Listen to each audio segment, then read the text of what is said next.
Welcome to our series on St. Matthew's Gospel.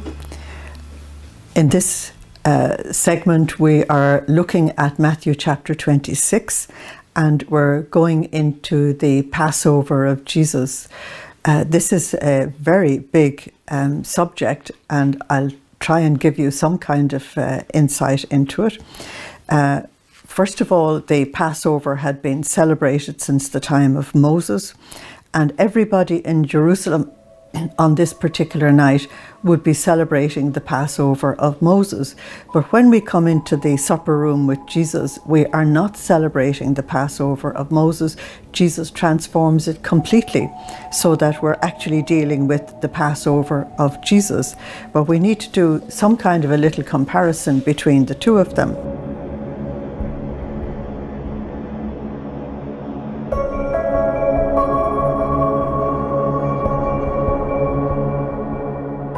When the people celebrated Passover in Egypt for the first time with Moses, they were prepared for this event by Moses and all his teaching and miracles, just as the apostles and the disciples and Israel itself are prepared by the teaching of Jesus and his miracles and all the preparation that has gone ahead. When the Passover was actually celebrated by the people with Moses, they had to be ready to get up immediately and leave Egypt, because this sacrifice was going to set them free from physical slavery and get them started as a new community, beginning a new life, and they were going to have to take a long spiritual as well as physical journey after this, following their leader Moses, who was getting all his instructions from God. So the apostles and the disciples have their new leader in Jesus, and they have to be ready to get up and go right out into the world, start a completely new era, start a completely new community, and rewrite history. We don't know how ready the people in Egypt were. We just kind of know that the apostles and the disciples are not really ready. They've heard everything, but they can't believe it. And if you look at Christians today, we're not any different. We know all the stuff in theory, but how ready are we to go wherever the Lord actually wants us to go? So the apostles need to wake up and realize they're dealing with the new Moses, but he's not going to deliver his people from physical slavery. He's going to deliver them from spiritual slavery, because he's going to release us from our sins. Now, it was the sacrifice that took place in the Passover, the sacrifice of a lamb, that actually was accepted by God so that the people could be released. And it was the blood of the lamb offered to God, and the flesh of the lamb that was eaten by the people, having been roasted over the fire. That was the sacrifice and the communion service that actually released them. All the instruction that God gave to Moses for the sacrifice of the lamb, you'll find in Exodus chapter 12, and every single detail of it was fulfilled in Jesus. Every single detail. Hence it was so dramatic, but you don't unfortunately get it in Matthew's Gospel, when in John's Gospel, John the Baptist said, "There is the Lamb of God, there is the one who will take away the sins of the world." Once the sacrifice was offered, all the power of Egypt and all the power of Pharaoh couldn't stop the miracle of the Exodus. They tried. They tried very hard and found themselves drowned in the sea. When you come to the Passover of Jesus, it's not all the powers of Pharaoh that's against Jesus. All the powers of hell are against Jesus, but nothing will stop him from setting his people free. Nothing at all. All the powers of hell are going to be completely defeated by a lamb. The most incredible thing that the gospel wants to tell us is that the lion was defeated by a lamb. And so this is the mystery that we're actually dealing with here when we're looking at the Passion of Jesus. And we need to get behind just the outside story so that we can begin to touch the inner mystery that's actually there. Matthew tells you in verse 17, now today was the first day of unleavened bread. He is presuming you understand Passover, and he's presuming you understand the Feast of Unleavened Bread that went on for 8 days around the Passover. He's also presuming a lot, as you can see, because we're Gentiles. He's presuming you understand the meaning of leaven and the significance of unleavened bread. And the problem with Gentiles is that you have to explain every detail because they don't know. Thursday was the day when they would get rid of leaven out of their houses. Quite literally, physically, they would get leaven out of their houses because for the Jewish people, leaven was a symbol of evil. Have you any idea what Jesus is going to do on Thursday? He's going to take the leaven out of his house as well, so he'll be getting rid of Judas. Ouch. Ouch. You've got to get rid of the evil that's in the house if you're going to celebrate Passover. And that's something that people don't look at all, because they're not looking at it with the significance of the Jewish eye. And these are Jewish feasts. We have to look to them for the meaning of all the symbols and all the events. So the unleavened bread meant that you were offering to God a pure heart, and that you were coming and that you wanted to participate in the Passover as much as Moses participated in the Passover. And so you had to come to God with a clean heart. Psalm 15, Lord, who can enter your tent? It's the person with clean hands and pure heart and does what is right. So the people who operate according to the righteousness of God. So leaven had to go. This means that approaching the Passover of Jesus, the apostles realize that we must have repentance and cleansing before we actually enter into this Passover. Hence the connection that has always been in the church between confession and Holy Communion. That first of all you get the leaven out of your life and you come to the Lord with a clean heart and a righteous life. So the Passover for them meant that you begin a new righteous life with God. Now, in the year that Jesus died, which was the year 30 AD, the 14th day of Nisan, which was the Passover day, it happened to fall on a Friday. And so Jesus anticipated the Passover supper, and he had his Passover supper on Thursday. Now, you might ask, why did he do this? Well, the answer is he was going to be dead the following day, but never mind the answer. There's a different reason why he anticipated the supper.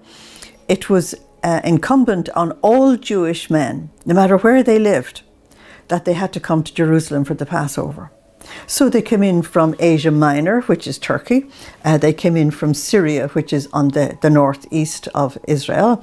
They came in from all the territories to the east of Israel, which today we call the Kingdom of Jordan. In those days they called it Moab and Edom. They came in from the south and they came in from the west. So Jerusalem was not a large city, it was a small city. And it would be completely inundated with people. And in order for the city to actually be able to function, there was permission given for visitors to be able to anticipate the Passover. Not only that, but there was also permission for them to have the Passover a month later as well. But the gospel doesn't deal with that because Jesus, being a Galilean, he anticipated the Passover. And so the Passover had to be eaten in Jerusalem, and therefore this is what brought about the immense crowds that absolutely inundated Jerusalem during the feast. So when you look at the preparations for the supper, you find that Jesus was as decisive with these preparations as he was for the entry into Jerusalem. He is the one who took the decision, and he is the one who told the disciples exactly what to do and where to go. Why did he choose a particular house, which has ever since been called the Cenacle? It's because Jesus had a very close friend, and his name was Lazarus. And he owned an enormous number of properties in Jerusalem, and he owned about 2/3 of Bethany where he lived. He was what you would quite literally call landowner and a very wealthy man. So Jesus was pretty sure of where to go, because this would have been arranged between himself and Lazarus ahead of time. So Matthew doesn't want to go into those personal details. He wants to stay just with the mystery of the Passover itself.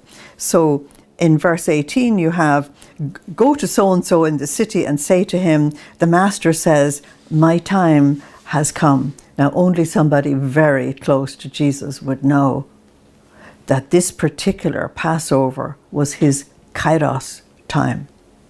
Now in the Bible there are two ways of measuring time, two Greek words, chronos and kairos. Chronos, we get the English word chronology from it. That means you have to have morning before evening, and you've got to have January before February. You've got to have 10 before 12. So it's consecutive time. In the Bible, consecutive time is not all that terribly important. God's kairos time is what the Bible actually deals with, and that is God's own special time for intervention in the human race. And since God lives outside of time and space, he never fits our time.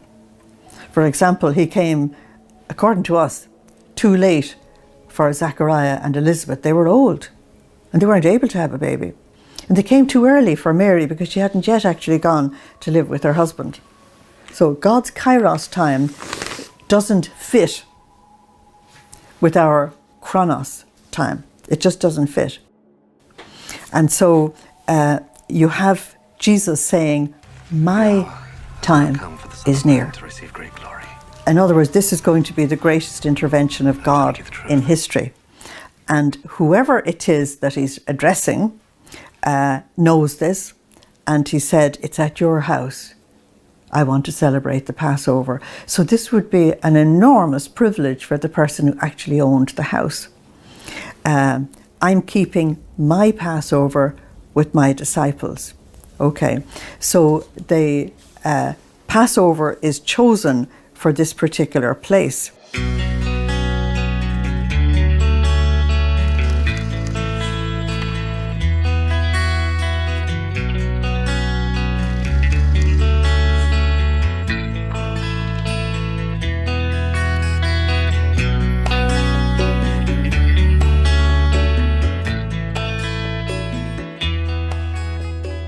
When Jesus says, my time is near, then you know it's not really the hour of darkness. It looks like that on the outside, but it's not really. It's Jesus' time to show who he really is.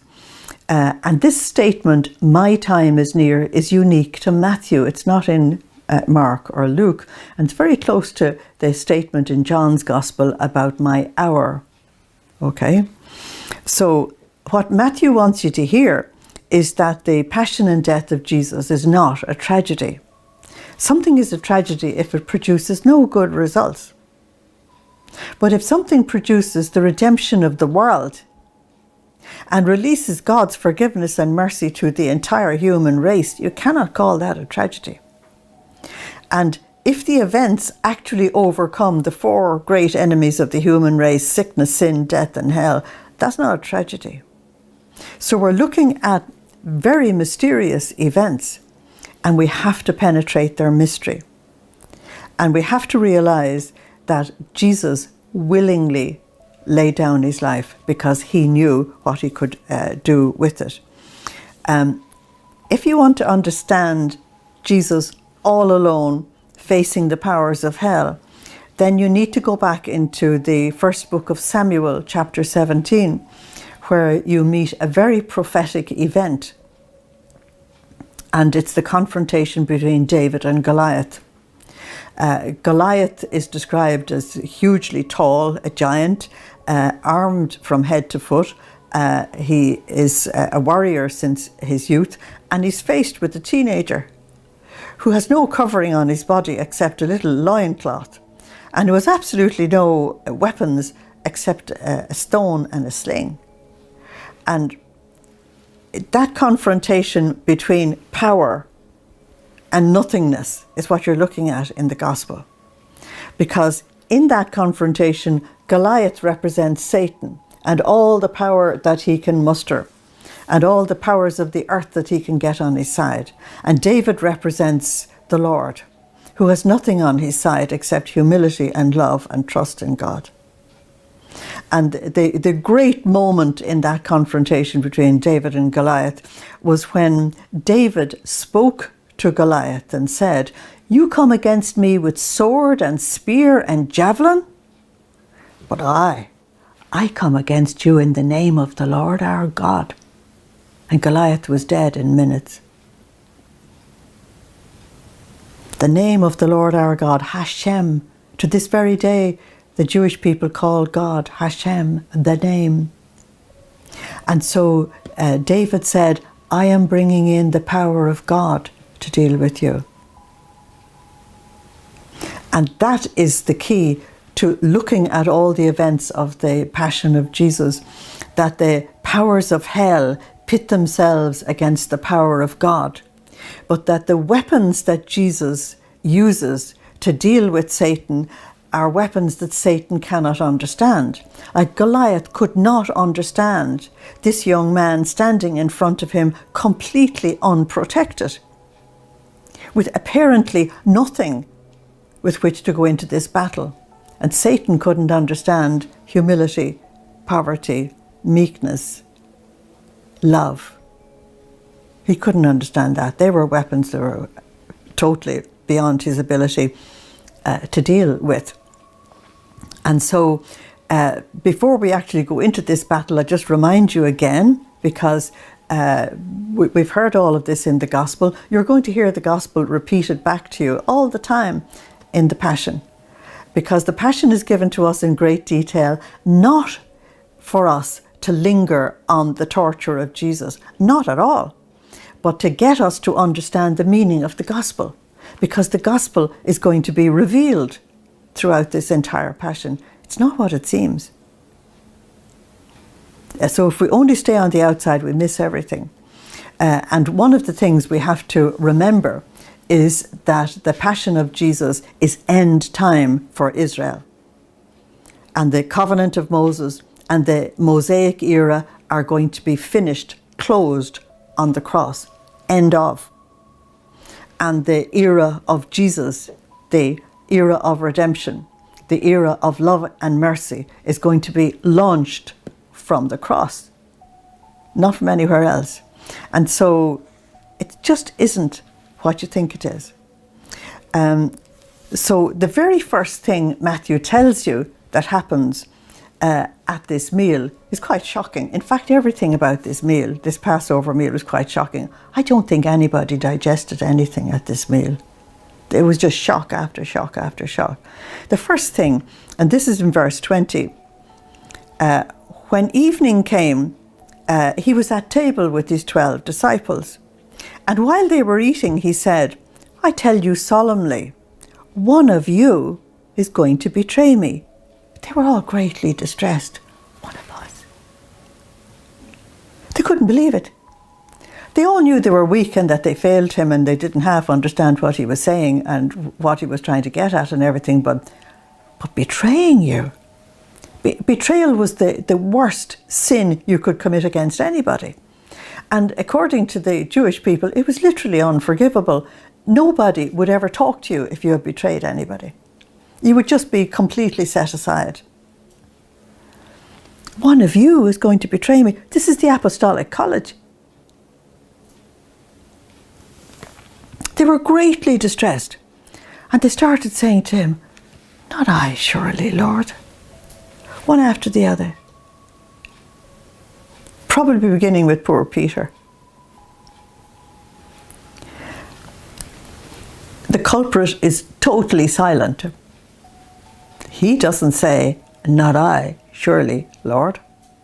And so Jesus has to expose him. The leaven in the dough has to be taken out. And Jesus said, it's someone who has dipped his hand in the dish with me. Now, they reclined at the table. They were not sitting upright as we sit at a table. So if you were reclining at table, then your head will touch the heart of the person beside you if you lean over this way. And the other one will be able to do that to you. Now we know that John was able to lean on the heart of Jesus. Therefore John is on Jesus' left. But if Jesus is sharing a dish with somebody, it's somebody on his right. And because I'm only doing one gospel with you and not the four, you need to know that he had put Judas in the position of a special guest. And the special guest received the morsel. Okay? And so the sharing of the dish is somebody on your right-hand side. And so when Jesus says, my betrayer is on my right hand, nobody could believe him. Now, they all had trouble with Judas, and they knew Judas was a troublemaker, but betrayal was a different subject altogether. And we know that even though Jesus said that, practically nobody at that table got the message. Now, from John's Gospel, you would realize that Peter and John got the message, but the others no. And then Jesus said something absolutely frightening. He said, the Son of Man is going to his fate, as the scriptures say. In other words, everything that's going to happen to me, you'll find it in the scriptures. Because Jesus is the Word incarnate. And the Word that you find in the scriptures has come from God. It has come from God's Spirit. So it's the truth. And God's Spirit revealed ahead of time what the Word incarnate was going to experience. And so Jesus said, look, it's all been told to you. Where would you look for this? You would look into the 4 songs of Isaiah, where the mission of the Messiah is actually described. Very particularly Isaiah 53, which describes the passion of Jesus in such detail, you would think that Isaiah was actually looking at it and not writing it 800 years in advance. That's why Isaiah is called a seer. It's like as if he is actually looking at the passion. But you would also look into Psalm 21 or 22, depending on the numbering in your Bible, which also describes the suffering of Jesus on the cross. And again, it's like as if the psalmist is there, because the description of what the psalmist says is exactly what Jesus experienced. So Jesus said, yeah, I'm going to my fate exactly as the scriptures say. But woe to the man who sends the Son of Man to his fate. Now, woe is this prophetic pronouncement of judgment. We've had this already in chapter 23, the 7 woes given to the leaders of Israel. And here now, a woe is pronounced among Jesus' close friends. They would have all have been so shocked that they wouldn't be able to cope with this information. And Jesus said, it would be better for that man if he had never been born. That would reduce them all into silence. Somebody around this table is doing something so terrible that Jesus said it really would have been better if he had never been born. Because if you had never been born, you wouldn't end up where Judas is going to end up. Judas is a lost soul. And Jesus has to remove the leaven from his house. Once Judas has actually been pointed out, and it's kind of obvious to everybody else that he's the only one who hasn't spoken up. Judas, the one who was going to betray him, this is verse 25, asked in his turn, "Not I, Rabbi." Oh dear. There's one among the 12 who doesn't believe in him anymore. Judas has lost faith. And the Gospels were so kind and gentle the whole way through. They followed the teaching of the Proverbs that love covers a multitude of sins, and it's only here at the last minute that the sin is unveiled. I'll talk to you more about that. Thank you for listening. Slán agus beannacht déilibh. Goodbye. God bless you.